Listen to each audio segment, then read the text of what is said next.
juga mungkin Bawaslu ikut menggoreng-gorengnya juga. Jadi Ketua Bawaslu juga masih menanyakan apakah betul masa jabatan Bawaslu sekarang itu, Bawaslu Republik Indonesia tentunya, adalah mulai tahun 2002 sampai dengan tahun 2020.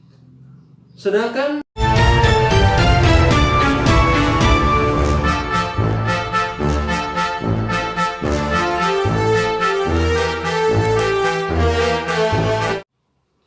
Assalamualaikum warahmatullahi wabarakatuh.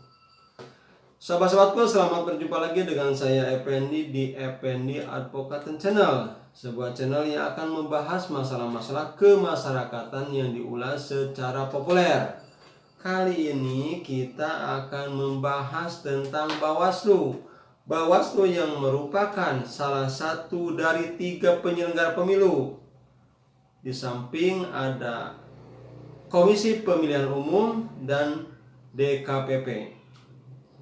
Yang kita bicarakan kali ini adalah komentarnya dari Ketua Bawaslu RI mengenai isu tentang adanya hutang piutang antara Anies Baswedan dan Sandiaga Uno. Jadi pertanyaan kita, apa urgensinya Bawaslu membicarakan tentang hal tersebut? Apakah ada urgensinya? Apakah ada hubungan dengan tugasnya? Apakah ini hanya meramaikan saja? Atau juga mungkin Bawaslu ikut menggoreng-gorengnya juga? Tapi sebelum ke sana, saya bacakan dulu beritanya yang saya ambil dari vipa.co.id yang berjudul Soal hutang 50 miliar Anies Baswedan, Bawaslu sesalkan baru sekarang dibuka. Ketua Bawaslu RI Rahmat Bagja menyayangkan persoalan hutang Anies Baswedan dengan Sandiaga Uno baru dimunculkan sekarang. Sebab kata dia, informasi tersebut sudah kadaluarsa untuk ditindaklanjuti oleh lembaga yang dipimpinnya. Di kata Ketua Bawaslu, kenapa nih perkaranya muncul sekarang?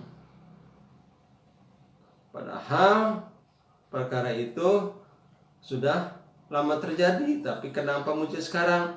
Dan kemunculan ini tentunya sudah kadaluarsa. Ini mungkin yang ada di dalam pemikiran dari Ketua Bawaslu tersebut. Yang jadi pertanyaan, kata Bagja, apakah betul utang yang diberikan Sandi kepada Anies sebesar 50 miliar untuk dana kampanye Pilkada DKI tahun 2017? Nah, jadi Ketua Bawaslu juga masih menanyakan apakah betul dana itu untuk Pilkada. Padahal di atas dia sudah menyatakan bahwa seolah-olah hal tersebut adalah sudah tindak pidana, dan seolah-olah hal tersebut sudah ada penyelidikan dari penegak hukum. Selanjutnya, dia menjelaskan tidak ada lagi yang bisa diproses terkait itu, termasuk unsur pidana di dalamnya, karena sudah kadaluarsa. Apalagi Anies sudah dilantik dan menjalankan kewajibannya sebagai gubernur sampai akhir masa jabatan tahun 2022. Jadi, untuk apa sih Bawaslu mengatakan atau menyampaikan hal ini tersebut? Padahal dia juga masih menanyakan apakah betul dana utang Anies itu untuk kampanye. Jadi sebenarnya tidak ada relevansinya antara tugas dari Bawaslu dengan permasalahan yang terjadi antara Anies dan Sandi. Perlu kita ingat bahwa masa jabatan Bawaslu sekarang itu, Bawaslu Republik Indonesia tentunya, adalah mulai tahun 2002 sampai dengan tahun 2027. Sedangkan kejadian atau peristiwa atau masalah antara Sandi dengan Anies itu adalah terjadi tahun 2017. Jadi tentu hal itu bukan wewenang daripada Ketua Bawaslu sekarang. Kemudian sahabat-sahabatku, apakah dengan demikian berarti Ketua Bawaslu itu sudah mengetahui permasalahan antara Anies dan Sandi? Padahal masalahnya sendiri sekarang itu banyak berbeda pendapat dan banyak pendapat. Daripada menghabiskan waktu untuk mengomentari ke publik tentang permasalahan yang Bawaslu sendiri juga belum tahu dengan detail permasalahannya, alangkah baiknya Bawaslu itu menjalankan tugas dia sendiri, yaitu sebagai pengawas dari pelaksanaan pemilu.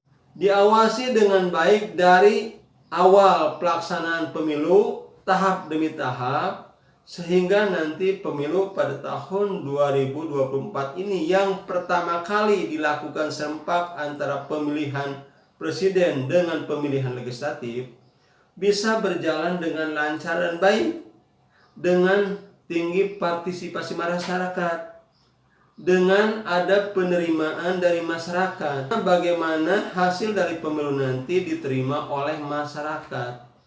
Dan tentu pemilu tahun 2024 itu menghasilkan para pemimpin yang akan memimpin negara Indonesia yang luas ini dengan benar-benar, dengan kemampuannya, dengan kapasitasnya, sehingga bangsa Indonesia ini menjadi bangsa yang maju dan besar, bangsa yang sejahtera, bangsa yang adil dan makmur.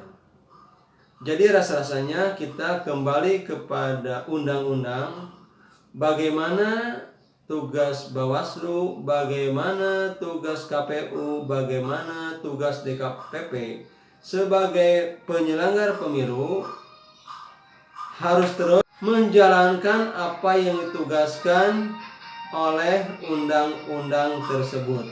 Demikian sahabat-sahabatku, itu saja yang saya dapat sampaikan kali ini. Saya tutup. Billahi taufiq wal hidayah. Wassalamualaikum warahmatullahi wabarakatuh.